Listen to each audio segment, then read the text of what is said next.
You ask Tiger to solve. This deals with linear equations with one unknown. The final result is m=3. Let's solve it step by step. Simplify the expression. Expand the parentheses. Simplify the arithmetic. Group like terms. Simplify the arithmetic.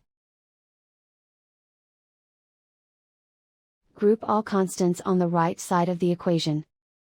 Subtract 11 from both sides. Simplify the arithmetic.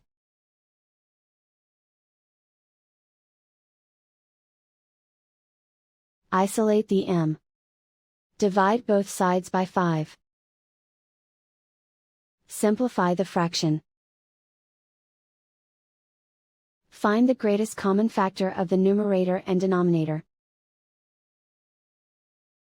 Factor out and cancel the greatest common factor. And so the final result is m=3.